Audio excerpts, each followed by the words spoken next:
Hi friends, welcome back to Srikanth Vijayan YouTube channel. So ఇవాళ నేను మా పెద్ద సిస్టర్ వాళ్ళ ఇంటికి వచ్చాను.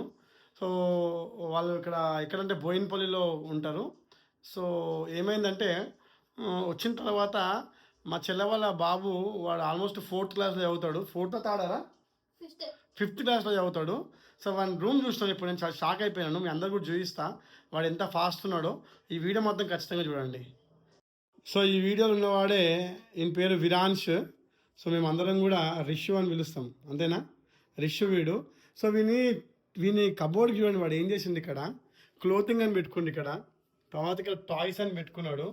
అందరికంటే ఇంపార్టెంట్ టైం టేబుల్. నాకైతే చాలా అంటే చాలా మంచిగా అనిపించింది. వేకప్ టైం 6:30 అంట, బాత్ టైం 6:35 to 6:40. నువ్వు చెప్పు. Wearing clothes 6:50, breakfast 7:20 to 7:35, van 7:55. So every day నీ వ్యాన్ వచ్చేసా 7:55కి.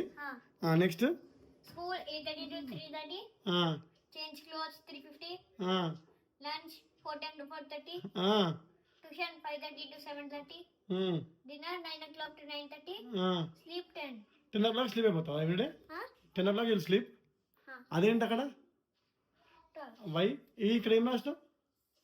హోంవర్క్ చేయడానికి మర్చిపోతావు. ఓకే, అంటే ఒక రిమైండర్ పెట్టుకున్నా ఇక్కడ. ఏం రిమైండర్ అది?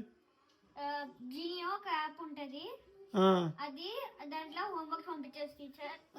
సో అందరికంటే ఇంపార్టెంట్ ఏంటంటే 10th క్లాస్లో సాధారణంగా పీరియాడిక్ టేబుల్ ఉంటుంది. సో వీడు మొత్తం పీరియాడిక్ టేబుల్ని మన కబోర్డ్కి పెట్టుకున్నాడు. అయితే వీడికి పీరియాడిక్ టేబుల్ 5th క్లాస్లో అసలు ఉండదు. 5th క్లాస్ సైన్స్లో అసలు పీరియాడిక్ టేబుల్ కాదు, సహా ఎలిమెంట్స్ కూడా ఉండవు. కానీ వీడు ఎలిమెంట్స్ నేర్చేసుకున్నాడు 5th క్లాస్లోనే. చెప్తున్నాను ఎలిమెంట్స్ చెప్పు. Hydrogen, helium, lithium, beryllium, boron, carbon, nitrogen, oxygen, fluorine, neon, sodium, magnesium, aluminium, silicon, phosphorus, sulphur, chlorine, argon, potassium, calcium, scandium, titanium, vanadium, chromium, manganese, iron, cobalt, nickel, copper and zinc. So చూడండి 30 elements చెప్పేసింది friends. నేనైతే shock అయిపోతున్నా. 30 elements. So ఈ periodic table ఇంకేం తెలుస్తుంది periodic table నుంచి? ఏమేమి ఉంటాయి పీరియాడిక్ టేబుల్ ఇంకా ఎలిమెంట్స్ కాకుండా? 180 ఎలిమెంట్స్ ఉంటాయి. ఇది hydrogen, helium, lithium, beryllium. Hydrogen mostly H2O ఉంటుంది, use for nuclear fusion. Hydrogen and helium both. Lithium batteries లో వాడతారు. Beryllium rocket fuel, and boron semi conductor అంటే హాఫ్ కండక్ట్ చేసే ఎలక్ట్రిసిటీ. ఇవన్నీ elements mostly useful for life except selenium. Fluorine అంటే tooth paste కోసం వాడతారు.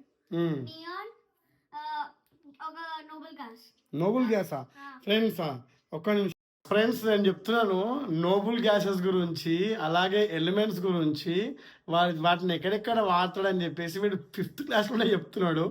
మేమంతా చిన్నప్పుడేమో ఎలిమెంట్స్ గురించి మేము యాజ్ ఎ సైన్స్ టీచర్గా మేము చెప్పగలుగుతాము.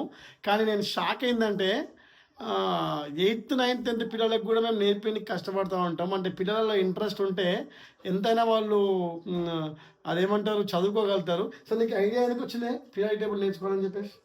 నాకు సైన్స్ ఎక్కువ ఇష్టము, అందుకే నేర్చుకోవడానికి తెలుసుకున్నా. జింక్ వరకు వచ్చినాయి ఫస్ట్, నాకు ఎక్కువ రాలేదు. నియాన్ వరకు వచ్చినాయి అంతే. తర్వాత నేర్చేసుకున్నావా? ఇది ఇట్లా అల్యూమినియం టు ఆర్గాన్ పార్ట్ లో ఇలా కన్ఫ్యూజ్ అయినా కానీ నేర్చేసుకున్నా. చూడండి ఫ్రెండ్స్, ఇటువంటి స్టూడెంట్స్ని మనం అందరం కూడా ఎంకరేజ్ చేయాలి. సో వీడు నా మేనల్లుడు, వీని పేరు విరాంష్, కానీ మేము అందరం కూడా రిషు అని పిలుస్తాము. మా ఇంట్లో అందరి పేర్లు ఉషు అని వస్తాయి. రిషు, మిషు, జిషు, యషు, రిపున్షు అని చెప్పేసి 5 షూలు ఉంటాయి మా దగ్గర, పాండవ సేన. సో మొత్తం మీద ఫ్రెండ్స్, దయచేసి అందరు కూడా పిల్లలు పీరియాడిక్ టేబుల్ అనేది చాలా ఇంపార్టెంట్ సైన్స్లో. 10th క్లాస్ పిల్లలే ఇప్పుడు కష్టపడుతూ ఉంటారు చదువుకోవడానికి. వీళ్ళు 5th క్లాస్లోనే ఎలిమెంట్స్ నేర్చుకోవడమే కాకుండా వాళ్ళని ఎక్కడెక్కడ యూజ్ చేస్తారో చెప్తున్నాడు. 180 ఎలిమెంట్స్ అని చెప్తున్నాడు. సో అందరు కూడా వీడియోని లైక్ చేయండి, షేర్ చేయండి, ఇటువంటి టాలెంట్స్ని ఎంకరేజ్ చేయండి. బాయ్ చెప్పేసి. Bye, thank you.